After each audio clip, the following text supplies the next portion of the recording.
அரசியலமைப்பில் திருத்தம் செய்து அடிப்படை உரிமைகளில் சிறுவர் உரிமைகள் மற்றும் பெண்களின் உரிமைகளை உள்ளடக்க வேண்டும் என யோசனை முன்வைப்பதோடு சிறுவர் மற்றும் பெண்களுக்காக 2 விசேட ஜனாதிபதி செயலணிகளை ஸ்தாபிக்க வேண்டும் என கேட்டுக்கொள்கின்றேன் என எதிர்க்கட்சித் தலைவர் சஜித் பிரேமதாசா தெரிவித்தார். பாராளுமன்றத்தில் சனிக்கிழமை இடம்பெற்ற 2025 வரவு செலவு திட்டத்தின் மகளிர் மற்றும் சிறுவர் அலுவல்கள் அமைச்சின் நிதி ஒதுக்கீடு மீதான குழுநிலை விவாதத்தில் கலந்து கொண்டுரையாற்றும் போதே அவர் இவ்வாறு தெரிவித்தார். தொடர்ந்து அவர் உரையாற்றுகையில், சமூகத்தில் குழந்தைகள், தாய்மார்கள், பெண்களை பார்க்கும்போது உணவு, பணவீக்கம், ஊட்டச்சத்து குறைபாடு, வறுமை ஆகியவற்றால் உருவாக்கப்பட்ட மிக ஆபத்தான தீங்கு விளைவிக்கும் பாதகமான பொருளாதார மற்றும் சமூக சுழற்சியில் இவர்கள் நித்திய கைதிகளாக மாறியிருப்பதை காண்கின்றோம். பணவீக்க அதிகரிப்பால் அரிசி, தேங்காய், உப்பு போன்ற மனித வாழ்க்கையை பேணிச் செல்ல தேவையான வசதிகளை தாயும் குழந்தையும் இழந்துள்ளனர். வரவு செலவு திட்டமானது உணவு பாதுகாப்பை உறுதிப்படுத்த தேவையான வசதிகளை சிறப்படுத்தாத போது அது நாட்டையே பாதிக்கும் ஒரு தீய சுழற்சிக்கு வழிவகுக்கிறது. நமது நாட்டில் 10 பேரில் 6 பேர் பல ஆபத்துக்களுக்கு ஆளாகிறார்கள். தாய், குழந்தைகள் மற்றும் பெண்களே சமூகத்தில் மிகவும் பாதிக்கப்படக்கூடியவர்களாக இருந்து வருகின்றனர். இவர்கள் மிகவும் பன்முக அழுத்தங்களுக்கு அவ்வப்போது முகம் கொடுக்கின்றனர். அனர்த்தங்கள், தொற்று நோய்கள் ஏற்படும் சந்தர்ப்பங்களில் பெண்கள் மற்றும் குழந்தைகளே வீடு, வேலை, வீதிகள் போன்றனவற்றில் கடுமையான கஷ்டங்களை எதிர்கொள்கின்றனர். எனவே இது தொடர்பில் தேசிய ரீதியிலான சர்வகட்சி சார் அரசியலற்ற சுயாதீன வேலை திட்டம் ஒன்று வகுக்கப்பட வேண்டும்.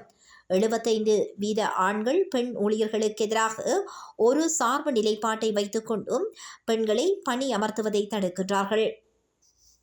மேலும் தற்போதுள்ள தொழிலாளர் சட்டங்கள் வீட்டு பணியாளர்களை உள்ளடக்காது காணப்படுகின்றன. எனவே வீட்டு வேலைகளில் ஈடுபடும் பணிப்பெண்கள் குறைந்தபட்ச சம்பளத்தை எதிர்பார்க்க முடியாது. பட்டதாரி ஆட்சேர்ப்பில் 64.7% பெண்கள் உள்வாங்கப்படுகின்றனர். தொழிலாளர்களில் 32% பெண்களே காணப்படுகின்றனர். 54% பெண்களே சுயமாக மடிக்கணினி அல்லது ஸ்மார்ட் போனை பயன்படுத்துவது எவ்வாறு என அறிந்து வைத்துள்ளனர். டிஜிட்டல் கல்விக்கான அணுகல் சிறுவர்களுக்கு அதிகம். நீதித்துறையில் மேல்முறையீட்டு நீதிமன்றத்தின் 15 நீதிபதிகளில் ஒரு பெண் கூட இல்லை. உயர் நீதிமன்ற நீதிபதி உட்பட உயர் நீதிமன்றத்தின் 17 உறுப்பினர்களில் 3 பேர் பெண்கள். 2019 37% நிர்வாக பதவிகளில் 16% பெண்கள் நிறைவேற்று தரத்தில் இருந்தனர். இவ்வருடம் பாராளுமன்றத்தில் பெண்களின் எண்ணிக்கை அதிகரித்துள்ளமை மகிழ்ச்சி அளிக்கிறது. அதனை மேலும் முன்னோக்கி கொண்டு செல்ல வேண்டும். இலங்கையில் பெண்களுக்கு எதிரான குற்றங்களில் 4% பதிவாகியுள்ளது.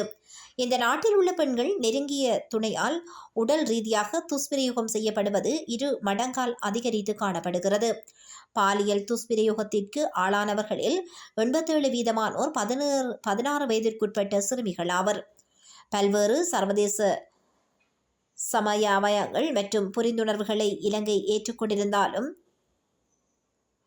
மாநாடுகள் மற்றும் பயில் அரங்குகள் நடத்தப்பட்டாலும் இவை எந்தளவுக்கு நடைமுறையில் காணப்படுகின்றன என்பதை கேட்க வேண்டியுள்ளது. இவை நாட்டின் சட்டமாக மாற்றப்பட்டுள்ளனவா என்பது குறித்து ஆராய வேண்டும். எனவே அரசியல் அமைப்பில் திருத்தம் செய்து அடிப்படை உரிமைகளில் சிறுவர் உரிமைகள் மற்றும் பெண்களின் உரிமைகளை உள்ளடக்குமாறு நான் யோசனை முன்வைக்கின்றேன். அத்துடன் சிறுவர் மற்றும் பெண்களுக்காக 2 விசேட ஜனாதிபதி செயலணிகளை ஸ்தாபிக்க வேண்டும்.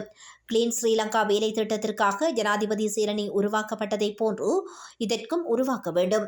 சிறுவர் மற்றும் பெண்கள் தொடர்பாக தீர்மானம் எடுக்கும் பொதுவான பொறிமுறையொன்று அமைத்து காணப்பட வேண்டும். இதற்கு ஒதுக்கப்படும் பணத்தின் அளவு மற்றும் தரம் குறித்து தொடர் கண்காணிப்பு காணப்பட வேண்டும். இன்று சமூகத்தில் நுண்ணிதி மரணப்பொறியில் அதிகளவான பெண்கள் சிக்கியுள்ளனர். இதிலிருந்து பெண்களை மீட்க வேண்டும். பெண்கள் தலைமை தாங்கும் குடும்பங்களுக்காக விசேட திட்டத்தை முன்வைக்க வேண்டும். ஜனாதிபதி தேர்தலின் போது 1 மில்லியன் புதிய தொழில் முனைவோரை உருவாக்கும் வேலை திட்டத்தை நான் முன்வைத்தேன். பெண்களை மையப்படுத்தியும் இவ்வாறான வேலை திட்டம் வகுக்கப்பட வேண்டும். இலங்கையில் 17,910 பாலர் பாடசாலைகள் காணப்படுகின்றன. இதில் சுமார் 2,79,000 பேர் கல்வி கற்று வருகின்றனர். இந்த முறைசாரா அமைப்பை வலுப்படுத்தவும் முறைப்படுத்தவும் அரசாங்கம் தலையிட வேண்டும். 76 ஆண்டுகால வரலாற்றில் நாடு வீழ்ச்சியடைந்ததாக கருத்து தெரிவிக்கின்றனர். 1945 ஆண்களின் ஆயுட்காலம் 46 ஆண்டுகளாக காணப்பட்டாலும் 2021 இது 72 ஆண்டுகளாக அதிகரித்து காணப்பட்டுள்ளன. 1945 பெண்களின் ஆயுட்காலம் 44 ஆண்டுகளாக காணப்பட்டன. ஆனால் 2021 இது 80 அதிகரித்து காணப்பட்டுள்ளன. நாட்டில் காணப்பட்ட சமூக நல அரசுகள் காரணமாகவே இந்த ஆயுட்காலம் அதிகரித்தன. குழந்தை இறப்பு விகிதம் கூட குறைந்து காணப்படுகின்றது என்றும் அவர் தெரிவித்துள்ளார்.